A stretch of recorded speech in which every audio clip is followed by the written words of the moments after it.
திருக்குர்ஆன் விரிவுரையாளர்களில் ஒருவரான இமாம் இப்னு கஸீர் ரஹ்மத்துல்லாஹி அலைஹி அவர்கள் கூறுகின்றார்கள், ஹிஜ்ரி 357 முதல் 567 வரை மிஸ்ரை ஆண்டு வந்த ஃபாத்திமியீன்களின் ஆட்சியில் அப்துல்லா பின் மைமூன் அல் கத்தா என்ற யூதனால் இஸ்லாத்தின் பெயரால் பல விழாக்கள் அரங்கேற்றப்பட்டன.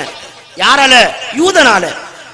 அதில் நபி ஸல்லல்லாஹு அலைஹி வஸல்லம் அவர்களின் பிறந்த நாள் விழாவும் ஒன்று. ஆதாரம் என்ன?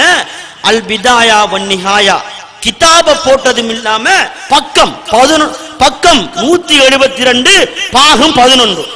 கடைசியாக இறுதியாக மேலதிக தெளிவுகளை பெற்றுக்கொள்ள இந்த துண்ணு பிரசுரத்தில் ஏதாவது சந்தேகம் இருந்தா தொடர்பு கொள்ள 077 977 3991 என்ற டைரக்ட் தொலைபேசி இலக்கமும் இதிலே போடப்பட்டிருந்தது.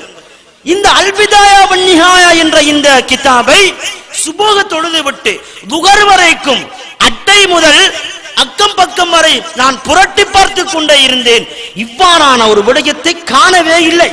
சரி, எமது கண்ணுக்கு தெரியவில்லை என்று சொல்லிவிட்டு இதில் இல்லை என்று முடிவெடுக்கலா என்று நான் நினைத்துக் கொண்டு இந்த தொலைபேசி இலக்கத்துடன் தொடர்பு கொண்டேன். தொடர்பு கொண்டு இப்படி கல்முனை இருந்து நான் பேசுறேன், இப்படி நீங்க ஒரு நோட்டீஸ் அடிச்சிருக்கீங்க, அதுல இப்படி ஒரு விஷயத்தை எழுதி இருக்கீங்க, அத காணலையே, எந்த கிதாபுல பாத்தீங்க மௌலவி என்று கேட்டேன். மௌலவி சொன்னாரு, அந்த பந்திக்கு மேல ஒரு பந்தியை நாங்க நோட்டீஸ்ல அடிக்காம விட்டோம், அதை நான் இஷாக்கு பிறகு சொல்றேன். மௌலவி, அடிக்காத பந்தியை நான் கேட்கல, அடிச்சிருக்க பந்தி காணலைங்கிறது கேட்க மௌலவி என்று. நான் அடிச்சிருக்கிற பந்தி எங்க மௌலவின்னு கேட்டா அடிக்காத பந்தி இஷாக்கு பிறகு சொல்றாராம் அவரு.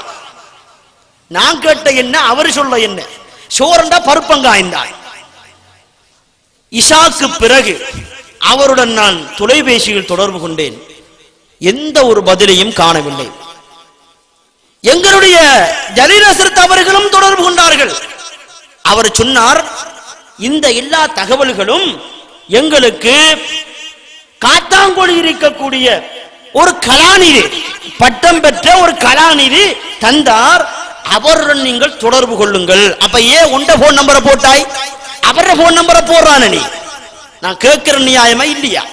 உனக்கு தெரியாட்டி நீ அவர போன் நம்பரை தான் போடணும். உண்ட போன் நம்பரை எப்படி போடுற நீ? அன்புக்குரிய சகோதரர்களே, இதில் உள்ள விடயம் என்ன? அல்பிதாயா வன் நிஹாயா என்ற கிதாபில், அல்பிதாயா வன் நிஹாயா என்ற கிதாபு இதோ இருக்கின்றது. 11ஆம் ஜுஸு. அவர்கள் சொன்ன அதே கிதாபு. முடியும் என்றால் இந்த சபைக்கு வந்து எடுத்து காட்டட்டும். நாங்க எல்லாரும் மீளாது மௌலிது விடுறோம். இன்னதே கிதாபு. நான் சவால் விடுகின்றேன். இதில் உண்மை என்னவென்றால் அவ்வாறான ஒரு விடயம் இந்த கிதாபில் இல்லை. அவர்கள் சொன்னது அவிஞ்ச பொய். அவங்க சொன்னது என்ன? அவிஞ்ச பொய். பச்சை பொய்ன்னு சொல்ல இயலாத, இந்த பச்சை பிரசாரிக்கும் அதை விட மோசமான அவிஞ்ச பொய் இமாம்கள் மீது இட்டு கட்டுகின்றார்கள். யாரையும் நாம் தாக்கி பேசவில்லை. எனவே அன்புக்குரிய சகோதரிகளே, ஸல்லல்லாஹு அலைஹி வஸல்லம் சொன்னார்கள், கௌமுன் இறுதி நாளில் ஒரு கூட்டம் வரும், யஸ்தன்னூன பிகைரி சுன்னதி, என்னுடைய சுன்னா என்று சொல்லிக் கொண்டு என்னுடைய சுன்னா அல்லாத விடயங்களை பின்பற்றுவார்கள்.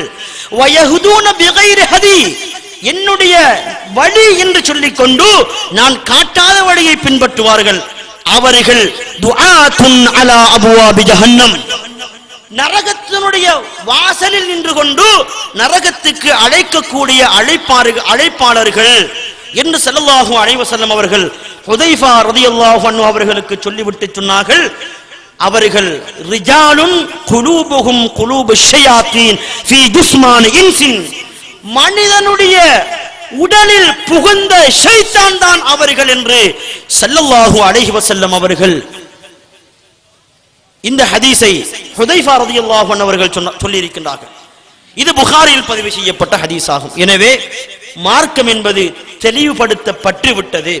50 ஆண்டுகளுக்கு முன்னால் அல்லது சற்று கொஞ்சம் வருஷத்துக்கு முன்னால புதிதாக சொல்லப்படக்கூடியவைகள் நவீனமானவைகள், வழிகேடுகள் என்பதை நாம் ஒவ்வொருவரும் விளங்கி கண்மை நாயகம் ஸல்லல்லாஹு அலைஹி வஸல்லம் அன்னவர்களின் மகத்துவத்திற்கும் மாட்சிமைக்கும் எந்த விதத்திலும் பங்கம் விளைவிக்காமல் உண்மைக்கு உண்மையாக நாயகம் ஸல்லல்லாஹு அலைஹி வஸல்லம் அவர்களுடைய சிறப்புகளை விளங்குவதற்கு நாங்கள் தயாராக வேண்டும்.